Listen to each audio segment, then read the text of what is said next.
Hello friends, job and ज्ञान .com में आपका स्वागत है। आज हम ऐसे टॉपिक पर चर्चा कर रहे हैं जिसमें किस तरह हम किसी भी चीज को याद कर सकें। आइए देखते हैं।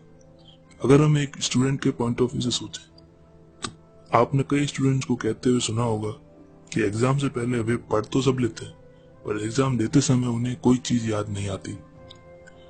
तो ऐसा क्यों होता है, आइए एक एग्जाम्पल की सहायता से समझते हैं। हम एक सामान्य ज्ञान या जनरल साइंस का क्वेश्चन लेते हैं।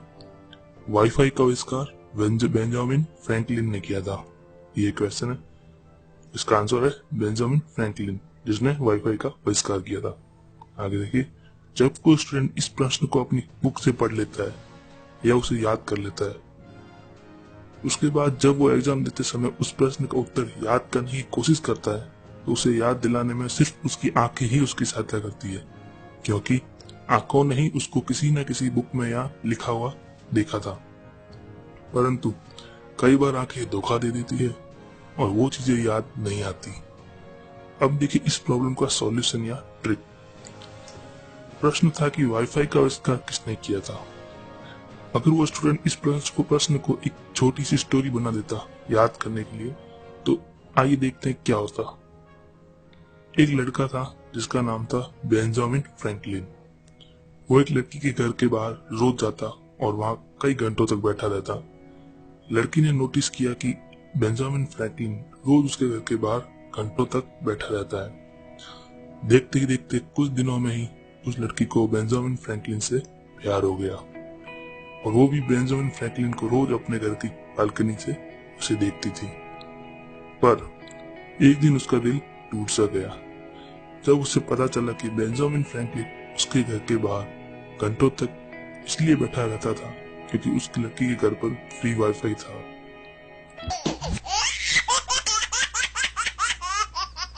इस स्टोरी को सुनने के बाद अब देखिए क्या होता है। प्रश्न क्या था?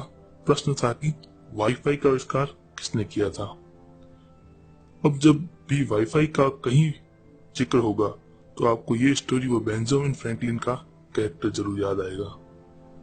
अब एग्जाम देते समय आपकी आंखों के साथ साथ आपके कान, जिसने इस स्टोरी को सुना, आपका दिल, आपका दिमाग और आपकी फीलिंग्स, ये सब आपको इस प्रश्न के उत्तर को याद दिलाएंगे। अब आप खुद जो चीज आपको याद करनी है उसे किसी स्टोरी की सहायता से आप अपनी नोटबुक में पेन या पेंसिल जिससे भी हो बनाने की कोशिश करें। जैसे जैसे इस तरीके को आप प्रैक्टिस में लाएंगे, देखिएगा एक समय ऐसा आएगा जब आप कुछ ही सेकंड में आप चीजों को याद करने लग जाएंगे। तब आपको कुछ भी ड्रॉ नहीं करना पड़ेगा, आपका दिमाग अपने आप वो प्रोसेस कर लेगा, वो भी कुछ ही सेकंड में, क्योंकि हमारा दिमाग शब्दों में नहीं, इमेजेस यानी चित्र में सोचता है। आपने देखा होगा कई मेमोरी एक्सपर्ट्स जो कोई भी चीज को चुटकी में याद कर लेते हैं, वो इसी कॉन्सेप्ट को यूज में लेते हैं। अगर आपको ये जानकारी अच्छी लगी हो तो प्लीज इस वीडियो को लाइक करें, शेयर करें और हमारे इस चैनल को सब्सक्राइब करें। अभी के लिए इतना ही, फिर मिलते हैं नेक्स्ट वीडियो में। जॉब एंड ज्ञान .com की तरफ से मैं हूं सतीश गुप्ता, साइनिंग ऑफ।